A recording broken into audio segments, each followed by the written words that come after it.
and a band way a bar say omo de ka omo ni new adviase next ka no eye o kan nyina boma $70,000 na omo ni new adviase kotena ase ye ntotoye e ma na ba $38,000 ha se tia omo tia ya transfer ban no ye lifty na another ban asa beto omo so eno ye den we ye ka asasem na Hatchfolk former player ena ono nso di asem ekoda mpanimfo Francis J ena ode call say has eden ne kan say omo kan ni nyina akosi say has in 106,000 Ghana cedis ena ma no ena cas e communicate ye na omo ahwe animu a sanka mpanimfo ebetua ska no omo atwen has entua ska no enu nti no June 24 ya ena afi ebeto dwa say ene Hatchfolk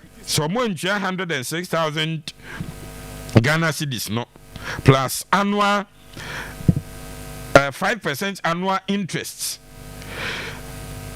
amfa ma abranche no ebesi sa abrade ene another ban asa asase nti free Friday July 11 ena nanka has you share nimu say ombe make first payment omoni abranche na kasa says ka no mbetua no mum ko mo kwan no mungichem kakra nanka Friday 11 July 11 ya omon sha se ntutua abranche no se da bi ogene sika enti Hatchfolk na yasa de another ban ato mo so mutimi etua says ka na no mo ye say yi bibi everywhere the ban will also be lifted. What is happening to Hatchfolk ban semi? I was I need the best of news or person what's free has to focus as well. Especially we had the difficulties in the last 2 seasons in terms of on-field performance. Now eventually Omanya tactician Obia GD say with him has in super started performing. About at the time Anka this time I was has a chance here signings. Na coach na started said near my person or there has here no chance here. But abusia ni nyina ekosi sen ni nyina chese mismanagement bi aba whoever or drafted a contract ne clauses bi ehim no amboa because o hwe flyer no de unveiling na chese or sign 4-year contract and a 4 years no cry abusia wa momu 1 year kura nwie and a termination by Bausha contract anymore. Aviana clauses no woman in favor among higher amount for more prepare contract no because every nature so mama has up to July 7. Yeah. So muntia so muntimi and yes. You see when your news our person has a cum Sarabra but a big of issue this time around coach Didi Dramani about esa between the Jumana kwechiri and I say crowd player be ho and also credit I'm here wo sign no ntimi and register no credit and obo experience bi omo players bi ho and because omo ntwen na omo wo ban bi omo nsiesie omo ni tie na class bi nso ni omo di nko nti Didi bana wa bana anka wase onye clean slate enya players be shame this time around but this sort of mismanagement any mistakes nkitinkiti bi ya na ebana hadwen player abuzia o hwe omo ombeji din has the recent we one can be but the fact is one na dey has akogina kasa or gisika say annual payment na yenye 5% ensanfanka sika na anka say down no almost say the free September 15 2023 and na almost this 5% annual payment ni afi $1,250 be almost legal cost one be kika and you know akabo ebetimi akosro mo yeah ebe kosro enti na has be say omo engage ni say nko omo betua ni installment because ba branch no so yeah ko fa ni nyina wo so tie ni omo ase yes as ga no we bia wo hu bepen o nya abotre Saraf wo hasi wo fa hasi then they see ban yi ba ko yi am pen for lift ya na another one ebe boa recruitment. Obviously these are said also offer earnest these are setbacks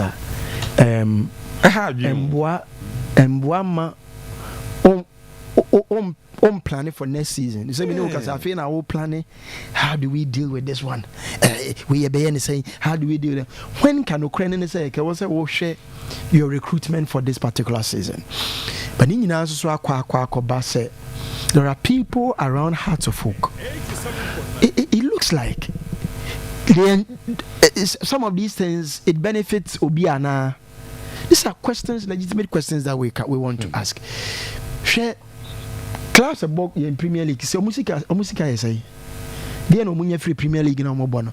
Obia ora ni club obia basically is pushing in rest onona onwani sika no dey run at the end because very ball season pacho Kotoko munya say season ni nyina ba wie no say na apart from momo gay process because you ni e bisa say mo Costa mo the ball season ni so yes say na yet free we want to know how clubs are surviving and so osanya this sanyoma we say be kan wo dia na ni ama adwuma no ahwe beduru bi no obeka so onye biemo obi abambebu obi nipa be brabambebu and that's why over the year man for be brabam oya na duru bi anu wajai kuti obi si stadium do me say pass when ni agro no ho a you will never invest in a stadium. But they drew brave, you know, here said the enemy economy was giant from Empire. Mr. Kessie. From Empire. And what I didn't see. If these things cost about at the point in time, do you guys talk about Father Christmas businessman? Or invest in way by a sogly invest way. Now one a business is just a balcony air swallow. Debbie.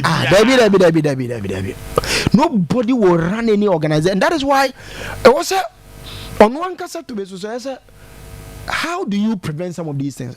Is it about nipa na bia I think he needs more competent men. Ya di dwumadi na se omo nsabi na e faili no ana. And yes na eba there then can we reconsider those people and look at the others or more competent than those who are there now? It is not sustainable. If Hearts of Oak would have to battle with these sanctions, you know, we have budget $1 time you say, yeah, you know, I convert it. No, you know, meanwhile, Hearts of Oak, yes, or more trophies be, and yes, or more. No, and basically, it's very worrying. Yamsha say has between handle na transfer normal bambi. I say I like how you always give credit to the station you pick source of information from. Your level of experience is top notch. Greetings to everyone. Kwagusafo Trono Boga na what do we kwagu yedasi yegusu David Okwampa David US of A Dave Connecticut ma bentonka ewade enka mu nyina ho na sai si we na me bisa Asante Kotoko Sampson Eduku nanu ya Sampson Eduku akosan for bibia ni Goldstars Oma pam Frederick Kasare enche kra akaso ode pen besi so awie ya na pepe break amayen se Justice Blay ewie ono so menyimfu ekire se club bia ye krado woko na as ye pam players enu anes wadan na ninu woko ekire sen eye ye ne yen sedan tutu ne maye player no ebi anka wunya time kakra ana ye obi hu ana se den nti ena obi timi pam player eni ahin obo so obi asan no obi timi play ni ahin obi asan no saade no if we hear never mamemfa Asante Kotoko players omo pam omo nansen Kotoko betimi aton mo ana amanfo you interested in them right now because omo ye free agents hwe na no so mamma so num e was issue na saade we hamepa Frederick Kasare or Durban currently I can see Indra China a gentleman bako my wife could do Durban onona a receive no come on Indra na me ma ono through Abuaje communicate said they were obetimi a kyerɛ no baabi obenya fufuo ne ayi adi na wayɛ comfortable hɔ no kora ne say our clubs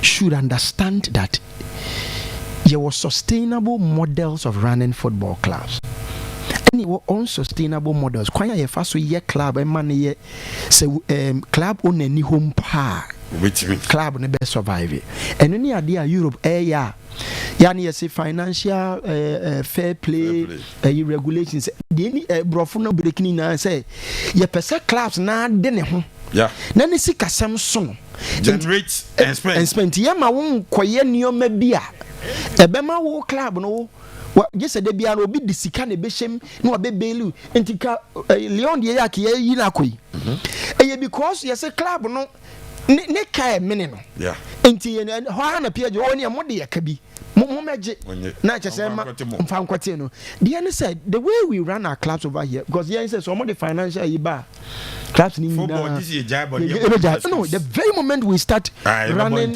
with any financial regulations clubs ni na be collapse because club will be in one ma nisika onya eso no make us so no class o kasa so ya ya say onya bimpo no de abobra nti akoye da bia je say obi ko feska and obi aba be club na yenim kra no Chelsea Manchester United many wo ka say Manchester United and said and ready so or launch it deep into the market when you enter or train say e bia Karash for the no be the Kakraba Jadon Sancho nanko bi di Kakraba hiana Garnacho nanko bi di Kakraba nanko akeka bom no so we ma nanko de akwa akofa enti onye na de say me te de akwa me ne wo ka say uni bi ndi a Chelsea ai na de so be mama do ekemu akọ sket bi e be player bi a ho be jama na akọ and say they must make money to be able to balance the books because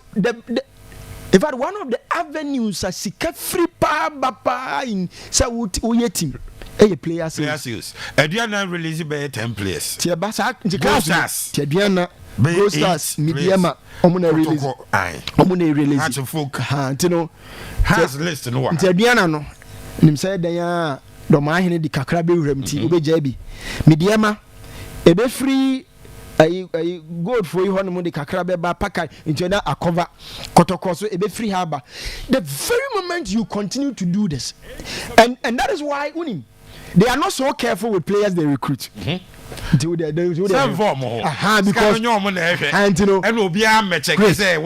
the end of the day you're really lazy 10 players no more release Steve release thank you Steve yes I know what trouble thank you no release thank you to social media thank you no thank you with nothing be my club no credit say you jai team mama would you see care I can tell you untumi running that model until I felt say one you must be careful with player recruitment. Don't go and go for player bia we here now. We just a player way o me here or club and go for bi. And over the years you bet me have kind players are. Na Kotoko ko fa ni ye say player we or ba. O me add anything. Ndi Kotoko ko fa basi. Dear pan and aqua pan babe. The Nigerian burger. Swanu, Mugia na Musasa, Eduku, Wainway, and I must say, winning about Saturn, Kotoko Babenya about 5 attackers, 5 forward, then a number do a mobile.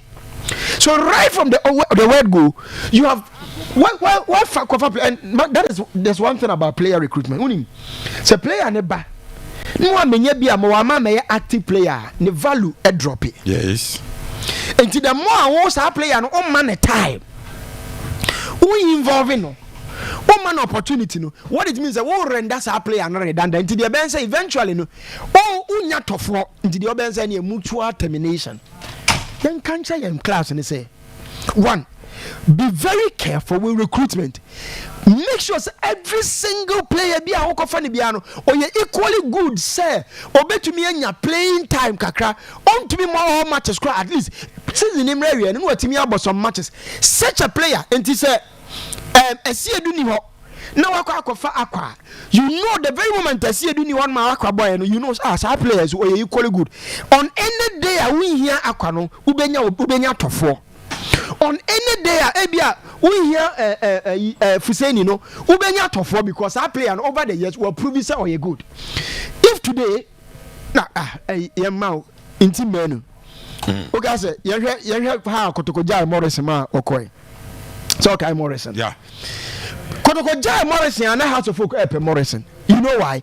Because the player was good. Yeah. And at the point in time now Kotoko here Morrison no House of Folk even though na Kotoko Jai na manako na House of Folk needed Morrison. The actually say the quality of the player any recruitment when those if you go for quality those players may surplus to requirement. Yeah. And at every point in time so people any club management and they know the valuation of the players and they realize that this player there's nowhere we are to fall. There's nowhere some players and make a player the name can see me because you know the value of that player. But unfortunately, our class recruit a lot of players who are surplus to requirement. In one say, Yakofa or available, or yes, or there, or Abetre BB, Yakofa. Most of the players before they come, they are not coming to compete. They are only coming to add up to squad. And you now join not to unyato for to the best arrangement is any mutual termination. And it doesn't benefit a club to continually go on that tangent. And that is why Ubebi sa Kotoko balance book the accounts. Player sales. Say be free mamba. So it's always about the outgoings. But the income is there. It's in the red. Pepe. Maybe players are Asante Kotoko Jao mududu na sign. Ebi every Goldstars who say omo be sign. Ebi den yan managerial issues and other players na na ya yentimen ton mo ye ja mo ko ana because obi an check the spend ye any the unya ye o generate ye ni ade wo bitime ye de o pe bia scano kra na bi kra ye ko Jeff club na honji ye nya de pe bia. Me da sem penya no ye number one reason. Na obia we as obia per comfort. If staying on this chair and for cost to be amremia dey say me sorry so ko tough for aba but me be before because I'm a little bit comfortable where I am. It is the first major point and the fact that sikano empempi ya na nye nipa kro ni sika empempi but Raf ye hu empempi so ye nipa kro ni sika still almost spending sa to the second point of Rav and I love the point that Rav made. Say they sometimes do careless recruitment because my job so went to money upon no. Now be contract on be prepare so the ato. When me am mono sometimes omo fan so the Brazil anya ya na oko. And that is another major point that was happening. Nice one. Afi ya had ya place too much power. Too much power. What major are going to? Europe. Seka player no 1 year or less. That's a club the man contract extension on Bazoba. They have a way to sell you now on beton every team. Yeah. Ahano. The players have power. Okay, now me say player back wa. One free team Kotoko munja o two back for Raf me now. No. Ya won say the plan na mo ya no so. Agent no. Wow. It the players feel that as a Hano getting your way out is very easy. And the administrators now so. But is it that easy? I had easy but me and yes okay. It is a moment to get out of contract here. Baba me even players are misbehaving towards managers. So Rav, let's pick the example of JD Sancho. The manager was wayward because manager no got press conference as he can once. Yeah. And what reply manager no ni social media page. And almost on patch on so on patch on then patch on chana. What is the man you are pamano? Omo ni ko bo loan wa Chelsea je kakra. Yeah. Me no ka say omo turn na Juventus. Enti ahane de wo ya indiscipline kakra bia. Wo so munya no man ko terminate ni asa compensate you. Yenye de sa wo Europe.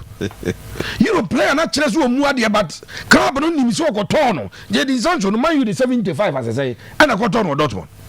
Enti I am tackling all the issues. Obi de ye. So buy we hunu so. Players be big teams omo hunu so. Big teams no ton. And now me say at worst or the loan. No I onward transfer BBB the ashem. Se ko pajaman player no wa. Omo ton na agis kan bi. Me tackle the indiscipline. Make from examples of players are class no omo so indiscipline. But the club will find a way to offload you, not to sack you. Yeah.